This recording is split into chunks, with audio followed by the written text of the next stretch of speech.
Kota watched the sunset while sitting on an abandoned lot, lost in his thoughts.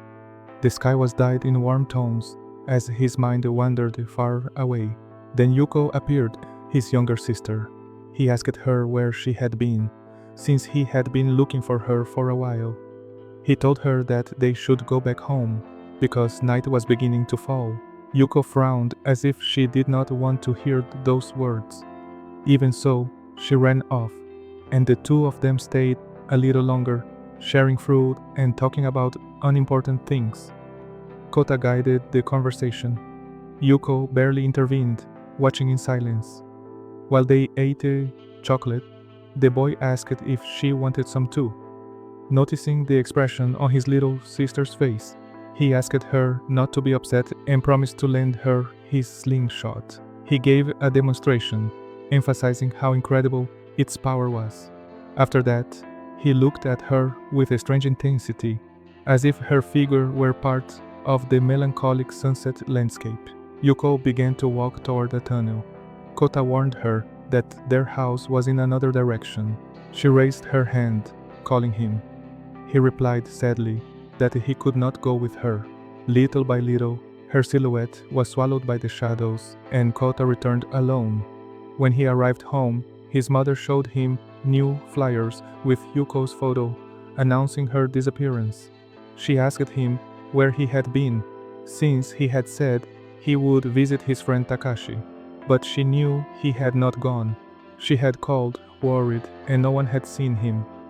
Kota replied that he had been at the vacant lot with Yuko. His mother became agitated and asked him to stop saying such things.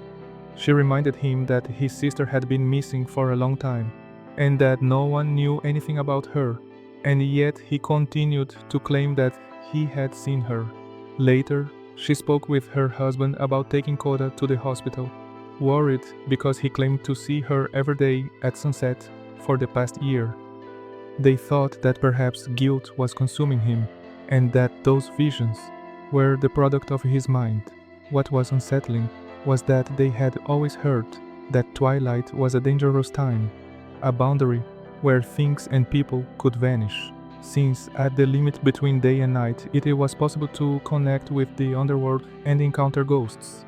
The father asked her not to suggest the worst, since Yuko had not yet been considered dead. The woman confessed that she did not want to accept it, but she feared losing her son as well.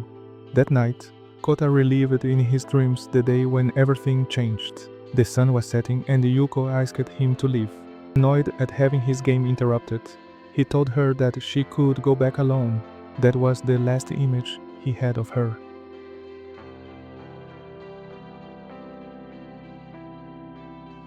When he returned home that day, his mother asked about Yuko, and the boy wondered whether she had still not come back.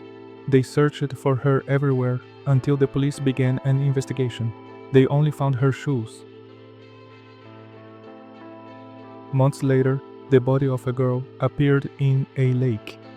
At school, some said it could be Yuko, and one of the boys exclaimed that she was surely dead. Hearing that, Kota lunged at him, while the other students shouted for him to stop and to call the teacher.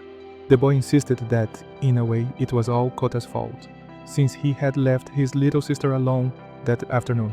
Later, the police reported that the body did not belong to Yuko. Although it was a relief, the fear never disappeared. Time passed, and Kota continued to encounter the image of his sister at sunset. As always, she did not speak. She was barely a reflection of what she had been. One day, Kota remarked that she no longer said anything, when before she had always made noise. He confessed that he wished to return to that afternoon, even doubting whether she was real. Through tears, he declared that sometimes it was necessary to let go, even if it was difficult, and promised to stop going to the vacant lot. At that moment, Yuko began to fade away. Desperate at the sight, Kota cried out that she was alive and asked where she was. Then he followed her to an unfamiliar house. Confused, he moved forward a little and found someone in a room. Then he heard Shu's thoughts, the voice of a girl who told how she was beaten every time she made noise. and how she had tried to escape without success, as well as how she had accepted that she might never leave that place, even though she still dreamed of being free.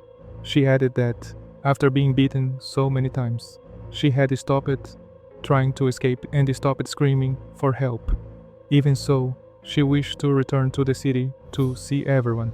The voice said that her captor disappeared every night and that she knew her brother was still waiting for her.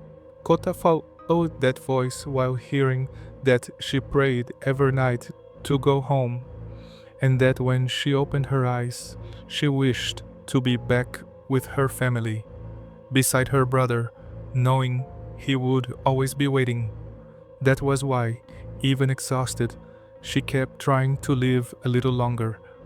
When Kota opened the door to the place Yuko had guided him to, he finally found her, tied up, weak, trapped for a year.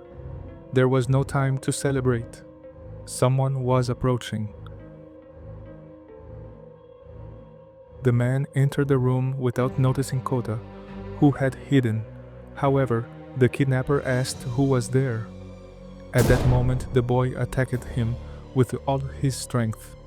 The man fought back, lunging at him while demanding to know where he had come from and what was going on. The struggle was brutal. Then Yuko fired the slingshot, creating a distraction that Kota used to deliver the decisive blow and unleash all his pent-up rage.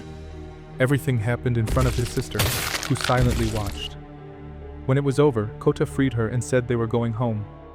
They walked down the stairs together and past the kidnapper's mother, who saw them without intervening. They followed the light outside. Twilight returned calm to the landscape. They both remained silent until Kota said it was already night, and his sister confirmed it. The boy looked at her and said it was time to go home. Yuko, with a smile, said yes. He carried her on his back and walked without looking back. The past had been terrible, full of fear and shadows, but for the first time he felt that, though scarred, they could move forward together towards something safer.